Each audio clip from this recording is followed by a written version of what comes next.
It's 2011 and the Arab Spring is raging. A lesbian activist in Syria starts a blog. She names it Gay Girl in Damascus. Am I crazy? Maybe. As her profile grows, so does the danger. The object of the email was, please read this while sitting down. It's like a genie came out of the bottle and you can't put it back. Gay Girl Gone. Available now. Hey friends, we're having a live event with PRX. And we want you to join us virtually. The PRX Big Questions Project presents Making It, a night of big questions. It's Tuesday, June 11th at 7 p.m. Eastern. Click the link in the show notes to register today. There's no place like the Cube.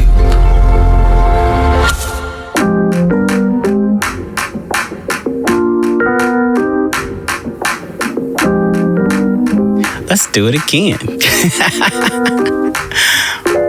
Hey, I'm Darren. And I'm Esther. And this is Second Sunday, a podcast about Black queer people finding, keeping, and sometimes losing faith. We have a different episode for you today. This is a bonus episode. Right, but before we get into it, we actually need to talk to all of you for a second. First of all, thank you for taking the time to listen to Second Sunday. We love all of the responses to the episodes, and we want to hear even more from you. We want to know what you like about the show and what you'd like to see in future episodes. So we put together a quick survey. You can be done with it in less than 5 minutes. The link is in the show notes, in our Instagram bio, or go to secondsundaypod.com. We totally appreciate you doing that. Many of us know the Black church as a place that has been both a source of deep love and profound pain. And figuring out how to live in the tension of that is so rough. So for this episode, we're revisiting our interview with pastor, activist, and professor, Reverend Naomi Washington-Leapheart. I was so encouraged by her resilience and hope that I figured you might want to hear more from her too. So let's listen now. And don't forget, season 2 of Second Sunday begins April 24th. I went to seminary absolutely sure that I was being sent by the Black church and I would return to the Black church. I was like, there's no other reason for me to be doing this. I'm very clear. I'm going to be in service to the same institution that shaped me, that introduced me to the love of God. My ministry life has not played out that way. And there's a sadness I carry about that. And then there's a longing. When I need a little bit of Black church, I have to go on Spotify. I don't know if we cancel on Spotify or what we're doing with Spotify, but I go on, I got to find me some gospel music to listen to, or I got to, let me check out so-and-so is preaching. I can deal with what they're going to say. So let me tune into that worship service, right? So when I have a craving for, I go get me some. So all of that is working. My body has a hunger for it, an appetite for it. My body is in some ways repulsed by it and I have to leave, right? I have grief that sits like a weight and it doesn't go away. So that's how I'm feeling it in my body. Yeah. I talk a lot about the grief as a friend. I was just talking to somebody earlier today, and my wife helps me with this.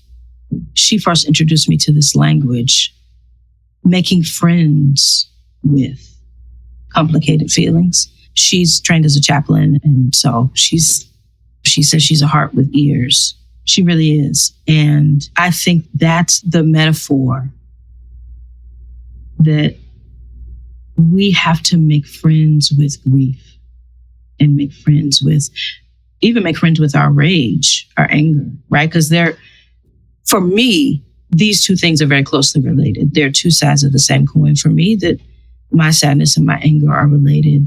It doesn't take long for me to transition from being sad about Black churches moving at a snail's pace on things that I'm just like, it's 2022. Doesn't take long for me to move from sadness about that to anger about that, right? And I think what we Black queer folk need to do is, it's not being pessimistic, it's not being fatalistic, but we need to take seriously the possibility that it may never happen. And when I say it, the reconciliation that we so want to happen. We want an institutional apology. We want the homophobes to be fired and humiliated, just like some of us were. We want to out the people whose secrets we are continuing to keep, right? We want to burn the building down where we were first abused, right? And then we want to then be invited. We want to be wanted. We want them to desire us, invite us. And it just could be my jadedness or my cynicism or my pain, but I am no longer looking for that. If I'm waiting for the Black church to do right by me, to give me my 40 acres and a mule, my reparations or whatever, I might be waiting forever. So rather than waiting for that, what are the other ways we can be perhaps in relationship? What expectations can I have? What demands make sense? Because I don't want to die behind this. I don't want to be burnt out and then be mad at Black people out here just falling out and dying. Was healthy and fine on Tuesday and gone on Wednesday. So we don't have time for that. So that's where I am, that we have to make friends with perhaps this sadness that we just gonna have to carry the rest of our lives. Perhaps we figure out ways to share in the sadness so that we're not carrying it by ourselves, right? The grief is a little lighter when I can grieve with you.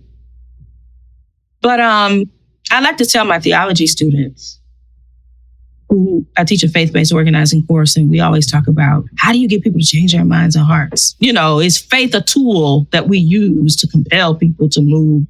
And I always ask them, do we need everybody, though? Does the movement need everybody? Jesus barely had 12, right? Barely. They were like fickle, funny style. And we know that there were others beyond the 12. There were women, there were queer folk, there were trans folk. We know this. But he didn't have no whole community, no whole movement. People got excited about Jesus after he died, after he left. And so I'm not suggesting we Jesus. That's not what I'm saying. But what I'm saying is we don't need everybody. And I think too many of us have literally and figuratively hurt ourselves trying to get everybody. So I'm striving instead for the folk who are genuinely interested in moving from point A to point B. I'm not coming to any more conversations about what the Bible does and doesn't say about homosexuality. Not coming. No, I can't be this. I can't be the cishet whisperer. I'm not suggesting that all of us need to be oriented like me, but I think maybe we have to pick what position we will take in the movement. Like every army, I hate to use the kind of militaristic metaphor, but has positions, right? Everybody's not doing the same thing, I think. I don't know, but I think, right? And so I think one of the ways we deal with this is to discern, God, what is it specifically that you would have me do as it relates to this institution that I love and am also estranged from? What would you have me do? Help me to know when my exit is coming up so I don't miss my exit. Help me to be refreshed and replenished so that I don't get so disillusioned I become self-righteous and hateful. Help me. I just ain't trying to convince everybody anymore. And that has made me feel much lighter about this. My spiritual mentor and pastor, Bishop Yvette Flunder, says all the time, I told the truth and I survived. And so when I remember that I told the truth about being queer, I told the truth about what I actually believe and not what I'm expected to believe. And I survived. Like I didn't spontaneously combust. God provided. If they ain't gonna invite me to preach, they will. So the evidence from me has been that the teacher will always find the student or the student will always find the teacher, something like that. I think the people will always find their pastor.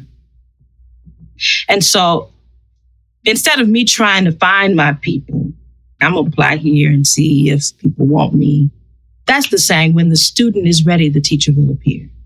So when the people who are part of my journey as a ministry leader are ready for me, I will somehow be available to them. And trusting that has been important. I also think that one of my other spiritual mentors always says to me, essentially, don't belong to anybody but God. And what she means by that is, essentially, don't put all your eggs in one ministry vocational basket. Don't invest your whole, I don't want to say your whole heart, like I'm half doing things, but guard your heart. That's what the Bible says. And so I think it's been a little easier for me to say what needs to be said or try to be brave, because I'm not owned at this point by any institution. I feel like I'm a freelance, free agent, itinerant minister, and I like it like that. Confirm that I could really be fully out and me and free.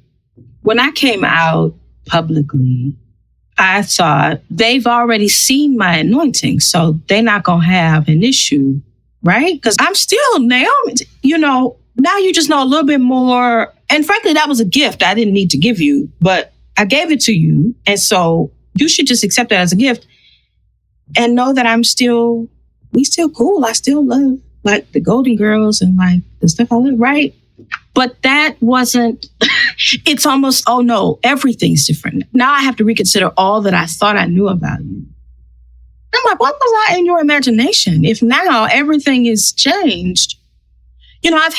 I've had pastors invite me to preach and then try to like screen for what I was going to preach about to see if I was going to preach about all that gay stuff. I've had my sermons go missing electronically. Because we can't let it get out that you said that here. I, like you, have experienced nothing but God's provisional hand ever since I decided to tell the truth. Not just about my sexuality, but like I said, about what I believe, what I actually believe. So, again, Bishop Flunder says all the time, where God leads you, God will feed you. And you can tell the truth and still survive. And so it has really been extraordinary. So when the AME district asked me to come and do the thing, I'd be like, did they Google? They Googled, right? They know. Do they know? Do they know? Did you tell them? Like when the Proctor conference invites me to do this or that, I'm like, they Googled, right? So there are moments where I'm like, oh God, you got some surprises up your sleeve. And there are people who have been praying for you, for your leadership. They have been longing for you. That has been proven to me. And so I try to say to everybody, all the young queer folks, the older queer folks who later in life be like, ooh, I can't live a lot no more. And they trying to, and it's like they're starting over. Let's just watch God surprise you, right? Watch the same people you thought would condemn you, call you and say, I need you. I need your help. They're not going to get on the microphone and say, but they will slip through. And I used to like really resent that and hate that. Like, how you gonna come in my DMs or whatever? But now I'm like, wow, it means something that you can be a safe space for people, even the same people who did not provide safe space for you. Isn't that the gospel ultimately? So yeah, like it's so encouraging to hear that you leapt. And then God's, I got you. And I leapt and God is like, you're going to have a job. Don't worry about it. You're going to have a family. But you don't know until you jump. There won't be a, what do you call crystal ball. But I do believe that God is faithful. I don't know what I believe about a whole lot these days, but I'm holding on to the belief that God is faithful.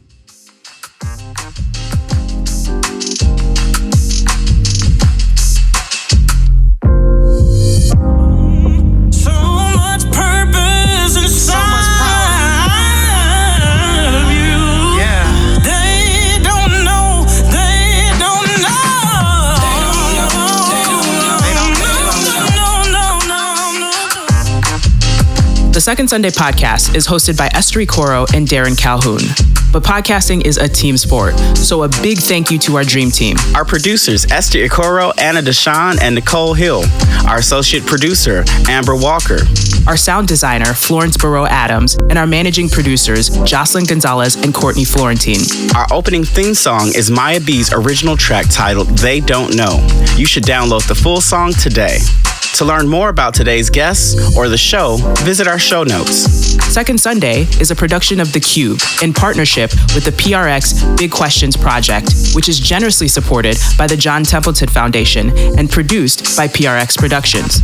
The Cube is your #1 curated platform to discover the best BIPOC and QTPOC podcasts. Support this show and more like it by joining the Cube app and follow the Cube across social media at the Cube app.